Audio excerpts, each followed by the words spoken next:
All right, so I'll go ahead and get started. I hope you enjoyed your long weekend. So I last night posted the readings and the homeworks for this week, as well as the due date for the next homework. You may have noticed, and I've actually quite a bit of you have noticed, that the first couple assignments don't have a due date. That's because I completely expect you to do them in the lab, because they're rather straightforward, right? So there was no point in me putting in a due date for them. Okay. As far as these are concerned, these readings, let's go ahead and see. So here you just select to get to your assignments / your readings. You go here, you go to your and to get to your assignments, you go up here and you click on this little person thing and you hit assignments. And then I'll have the list of assignments and when they're due. I generally have a long due date. And so there's readings, which basically say, hey, did you go and do everything in this thing? Like, did you run this? So essentially, you could just simply,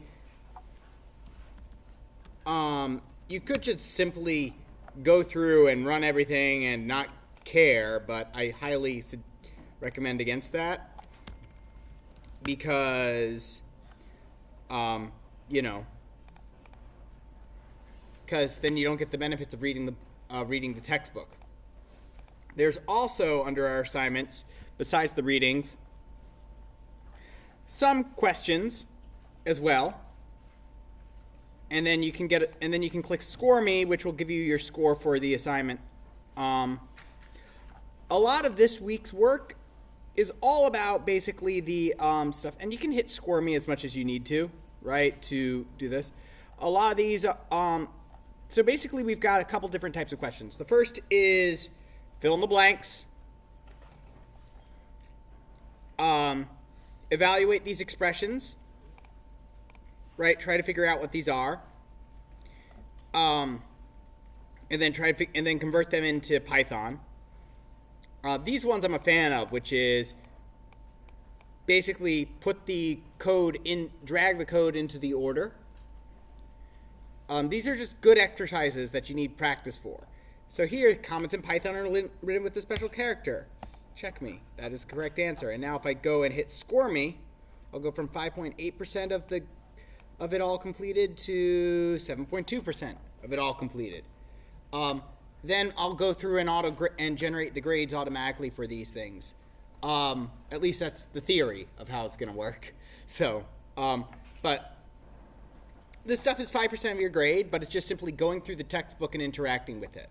And I might go a bit more aggressive on some weeks and say, hey, read this by next week by next Tuesday, so that we can do an exercise in class that revolves around this. I'm not going to do that right now while you're still getting your feet structured. Also, if you don't have access to a Python computer that runs Python, hit this over here, and there you go. You've got Scratchpad where you can write your Python programs. If you need to, you can always just copy the text, save it into a file, upload it, or you can put it into a text box entry if you need to, right? You can always, so as long as you have a web browser, you have access to Python and a way to run your Python program, which is pretty nice, right? It's pretty good for the outrageous price of free, So if it feels like I'm hammering the fact this is a free textbook, it's pretty cool. That's free textbooks. So today we're gonna go ahead and discuss some of the. So here's the things for today. I'm gonna review some of the stuff we know, apply it with a problem similar to what we've done. We're going to talk about errors, namely things that blow up on your computer, except they don't actually blow up. So we're going to talk about debugging, and then we're going to talk about all the fun stuff that Python already provides for you and what that means, which is, again, programmers are lazy, or rather hackers are lazy people. And I don't mean hackers as in like malicious people. I mean hackers in the media. The media uses the term hacker for basically malicious users, but hacker really just meant in the context of computing lingo really just means somebody who likes to take things apart. Some hackers are what we call what has been referred to as crackers, in the sense that they crack stuff. They crack programs open, they crack vulnerabilities open. That's kind of an outdated term. These days we just simply put it in terms of white hat hacker and black hat hacker. In terms of like, are you being paid to break this stuff apart by the person who's getting their stuff broken into? That's one of the big fun things about being a white hat hacker is basically doing a security evaluation for a company. They hire you and you figure out the best way to break into their systems, which generally consists of asking somebody for their password because people are terrible. Okay, so all right, so to review, we learned about all sorts of operations. For right now, again, I'm going to keep using idle until maybe a couple weeks later, and then I'll switch over to my preferred text editor. But for right now, I want you to be comfortable with using idle. And you can use whatever development environment you want when working in Python. You can use PyCharm, you can use Visual Studio Code, which is made by Microsoft. It's pretty awesome. You can use Xcode. You can use whatever Apple provides. It might be Xcode. You can use basically whatever you want, because there's no reason why you shouldn't use a tool that you're comfortable with. If you have too much time on your hands, try teaching yourself Vim or Emacs. Vim is great because you can use it on basically any computer you can log into via SSH, but the commands are kind of weird and complex. Emacs is the same, except also you you do some irreparable damage to your pinky from hitting the control key so often. So that's kind of a joke, but Emacs is, but both of those, but basically you can essentially live in both of those programs. Vim, you can edit basically anything. Emacs, if you learn how to use it, you never actually have to ever leave that program again for anything on your computer, because they're very powerful programs. But again, for right now, idle. So again, we open up with a REPL, which is what we use to talk about like the various things. So here, right, we were talking about the different types. We have our integers, we have our loading points, and we have our strings. Right, those are the three things we learned about. And then we learned that we can do our various mathematical operations on them. Right, you've got your standard predictable operations, you've got plus, minus, times, right, divide. And the way divide works is that if I throw two integers at it, if I throw two numbers at it, it will give me a floating point number in return, because that's kind of the expected behavior if we were to use this like a calculator. And it doesn't matter if I'm giving it a number that's evenly divisible by, it will still print out a floating point number. Now, if you want an integer, right, you want to basically create yourself, an integer, some integers, you only want to make sure you're using integers and not any floating points. We have a separate divide operation, which is the divide.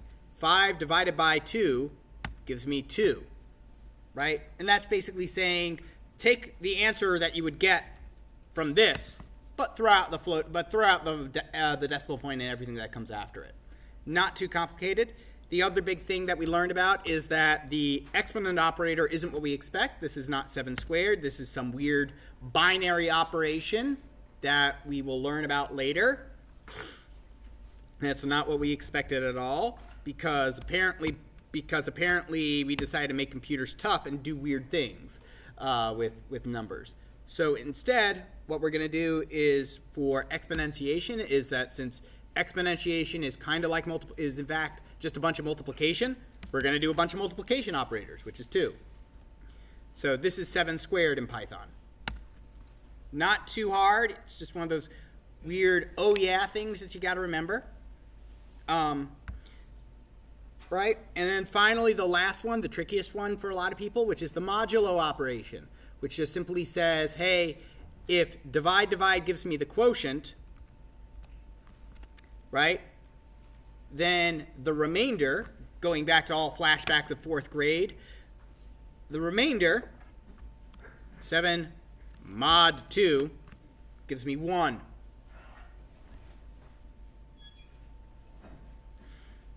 So that's the remainder, right?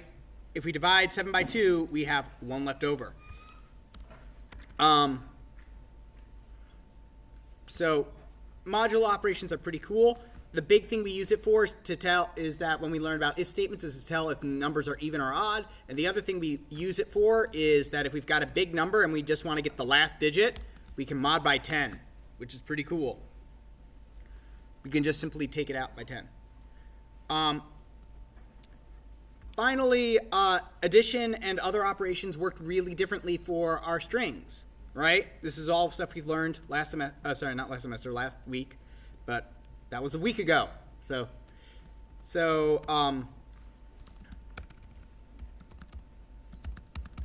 for instance, if I do this, na plus Batman, it will give me na Batman, right? Now remember, strings, the computer does exactly what you tell it to tell it, and it will print out exactly the letters that you want. So if we want a space, we better say we want a space. The addition operation, we call it a big fancy name called concatenation when we're dealing with strings, because it makes us sound smart, I guess. But really, you can think about it as gluing 2 strings together. So nabat.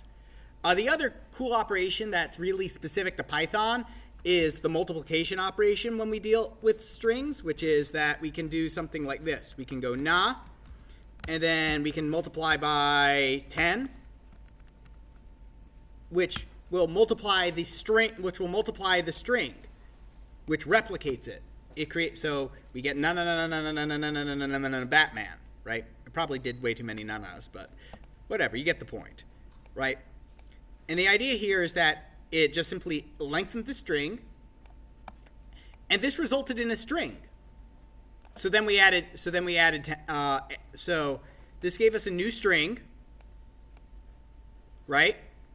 And then we added it to another string. So doing it like that's completely legal, just like how you can multiply a number, how you can do this. 10 times 11 plus 1, right? 10 times 11 will result in one number, and adding 1 to it will result in another number, right? It all boils down to one number. Here we're just boiling down to one string. Now, while we can multiply a string by an integer for the replication operation, a string doesn't like to play with others, right? It just doesn't like playing with others. So, right, if I were to do a plus b equals 3, and that 3 was over here by itself, and I tried to glue it on like it did, I'm going to get a type error, which says that things aren't playing together the right way. They're the wrong types. You can only concatenate strings, not integers, the strings. So if we ever deal with that and we want to deal with stuff being strings, we have to convert them to strings. Which means so to convert any number into a string, or anything into a string, you just throw an str around it, and it will take anything in Python and throw it into a string. So, for instance, I could take the print function and turn it into a string, and it comes out with a string built-in print function. So, I can kind of give it, but that's a string. And now I can, do all sorts of things like it. And again, this looks really odd to anybody who's done programming in C or Java or any other language, because you shouldn't be able to do this to functions, and I'm breaking a lot of rules because Python doesn't care. Right, and it's just simply going to repeat this 10 times. you won't be seeing functions being thrown into other functions. Oh, speaking of which, we also learned about functions, which are these special pre-built commands that are built into Python that do things, like convert things from one thing to another. So, for instance, I can turn anything I want into a string, 3.5. Okay. I can turn anything. There's another one that basically turns any string I give it into an integer, like this. 42, 42, 40, 42, 42, 4. That'll turn it into an integer. And float will do the exact same thing. Integer, though, is finicky in the sense that it just doesn't, is that it won't like you if you tell it to convert something that's not an integer into a string. It's going to go, what you talking about? So if you give it a string and you try to convert it to a number, it's not going to like you. It's an A. What in the world are you doing to me? I didn't sign up for this. I was promised nice numbers. Okay? And that makes sense. You don't know. It's better to give an error than to do something esoteric, right? And to create even more rules for you to remember. So we learned about our types and what we can do. So let's do an exercise, and then we'll take our very first quiz. And before you get completely stressed out about that, the very first quiz is going to essentially be a demo of how quizzes work. Okay? So you should do pretty well on it. In fact, I'll guarantee you'll do so well you'll get 100 on it because I'm going to give you unlimited attempts on it. That's how well I'll guarantee it. So, but let's go ahead and write our function first. Okay? So one of the things that we're going to be doing, as I mentioned at the end of last class, is like doing some basic equations. Given this, convert it into this. Like one of the classic ones, the classic one that you do is, and that's included in the homework, is give me something in Fahrenheit or Celsius and give it me the other one, right? So for the big one for this assignment is the basal metabolic rate, which says given my gender, weight, weight, age, and height, give me how many calories I need. This because we haven't learned if statements yet, where you just print out both, how many calories you need and how many chocolate bars that's equal to for both genders. So, but otherwise, let's see. You do that. Conversion rates. Yeah. So we're going to talk about money. So one of the things you can do with money is convert it into other types of money.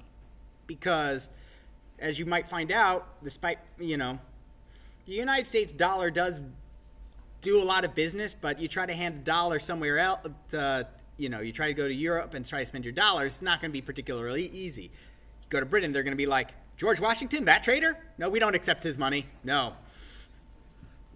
So, instead you got to convert your money. Now, as you can see, it fluctuates by time, right? Here's 5 years of the United States dollar to the euro. It fluctuates quite heavily, in fact. One of the things about high-speed algorithmic trading is trying to identify like a sequence of trades you can do. Like, if I go from dollars to yen to euros to the Chinese yuan to and then maybe to and then finally back to dollars, I found a loop here that maybe will end up with a hundredth of a cent more than when I started. And now, since I'm managing for a large company, I'm just going to trade a couple $1 million like that. And now I'll make some money. Just a little bit, but a little bit adds up. Now, I talk about this a bit more, but also it's a bit more complicated than finding that, because when you're dealing with the system that there's many participants in, suddenly I'm buying millions of dollars of this currency, that sends a signal that this currency is hot right now. So that affects the prices somewhat. So as you're playing with the system where you change it. We're not going to deal with anything that advanced right now. Let's go with the yen. The yen's fairly convenient to deal with. So for instance, if we were to trade it, the United States dollar to the yen, Japanese yen, it's basically been around here. $1 is equal to 1 Japanese yen, 109 about 110 yen. Fluctuates, can be around 100, can go all the way to 120. But if you're ever in Japan, an easy convergence rate is just $1. A yen is equal to a cent and change. So you'll be able to, do some pretty easy math that way. So let's write a very simple program that does this kind of conversion operation for us, saying that, hey, if we have $25, how much is that in yen? Right? And it tells me over here that if I give it $25, then I get 3,007. If I have $28, that's equal to 3,074 yen, which sounds like a whole lot. It's only 28 bucks. So, all right. So to create a Python program, we go to New File over here, and then I'm going to save it. And I've started updating our code, so our code base. So now, let's see. So Classroom, ITP for Intro to Python, and now we have a Spring 2020 folder. So currency.py. You can name it whatever you want, but giving it a nice distinctive name works. So most programs will work like this, which is, let's go with the amount is equal to, oh yes, and we learned about variables. That was a fun thing we learned about at the end, which is basically we can take something and store it, right? So the first thing we want to do is ask the user how much money they want to convert, which is input. How much money do you want to convert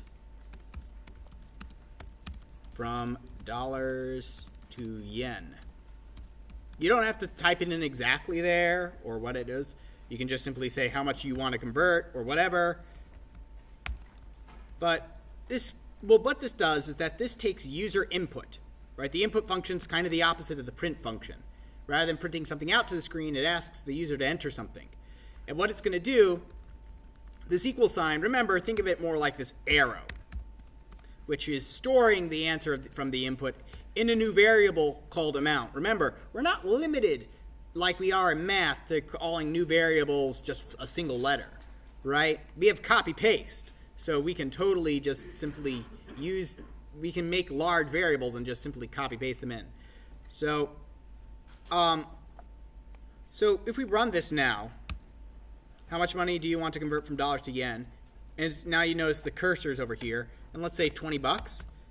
It's not going to do anything other than accept the 20 bucks, right? I can actually now ask how much is amount, and it will tell me 20, the string 20. I can do that automatically by printing out the amount. Also, let's make this a bit nicer by putting a space right over here, because notice over here the 20 went over here, and now because there's a space, the 20 will go over here. And we print out 20. So input stored that 20 in here. Now the 20 is a string. Anything that input does is it always takes in a string. But if we're going to be doing a numerical operation, it's best to convert that to something else, because dollars can be weird and you can have fractional points of dollars. In other words, you can have cents. Let's turn it into a float. Amount is equal to float amount. Now remember, this, again, looks kind of weird if you're coming from math and saying, wait a second, how can a thing be equal to the same thing but different, right?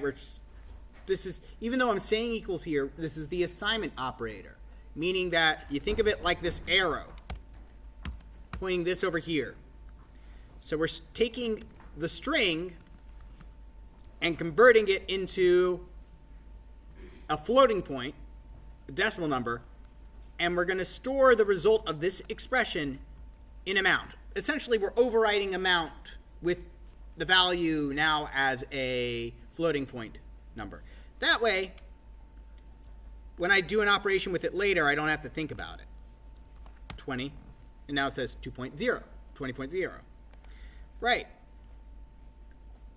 So now we just need to create our equation, which is yen is equal to amount then we got to multiply it by the conversion rate, which is $1 is equal to 109.8. Not particularly hard. Print yen. Okay? And if we do this, so let's go with 28 because that's what we put in the other one. We'll get $28.0, and that's equal to 3074.4. So what we got over here in yen. So let's make it a bit nicer for our user and say, and let's go ahead and remove this print and instead make it a bit more English friendly. So let's say, hey, print str amount, because remember, amount right now is a floating point number.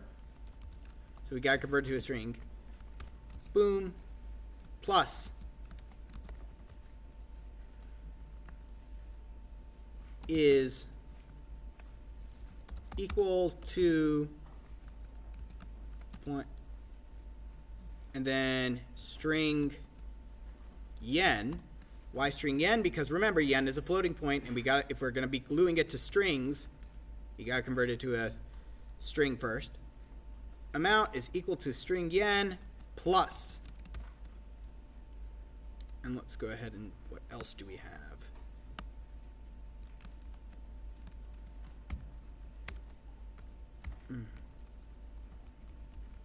Let's see. Let's go ahead and actually say USD is equal to JPY. That way we are being a bit more specific. And remember, we want to add spaces for when we're gluing. You might be thinking, well, there's got to be an easier way to do it. Yes, there is. I'm going to show it to you later.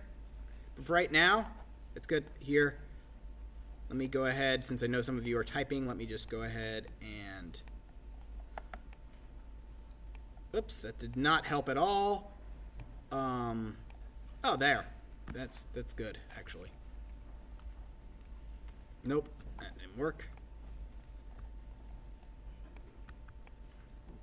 Here we go. That's not what I wanted to do. There we go. That is what I wanted to do. So, yeah. How much money do you want to convert from dollars to yen? 20. Let's go with, just type in a bunch of numbers. It says that this much is equal to this much Japanese yen. And notice that, again, we've got this repeating 9 over here. That's okay. That happens with floating point numbers, just like it would happen in your calculator. All right. So let's go ahead and take a look at our first quiz. So you can do this on your phone if you have the Canvas app, or you can do it on your computer. If you're not able to do it here for some reason because you didn't bring your computer, just for this time and only for this time, just remember what the code is and, you know, do it when you can. So here, just simply go to Canvas, go to your login screen, right? Go to our course.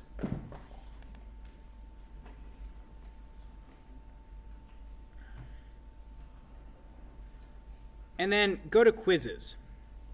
This is generally where you'll find the quizzes. Sometimes quizzes will be under assignments. But for right now, I have a bunch of pre-made quizzes that I'm altering from last semester. And here you'll want to go to the first you'll want to click on the first quiz. And you'll be asked basically for a password.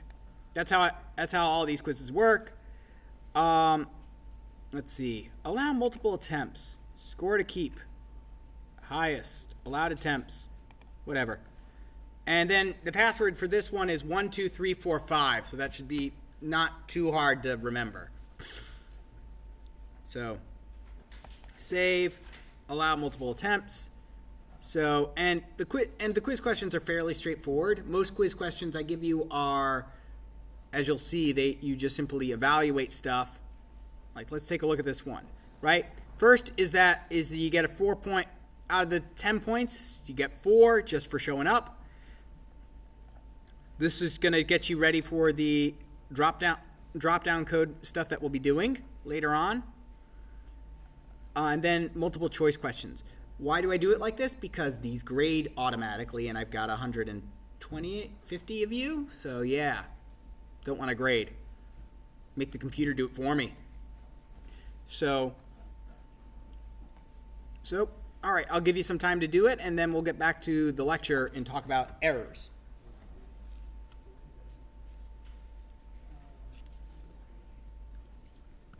And the password again is 12345, the same combination that's on my luggage. Somebody understood the reference.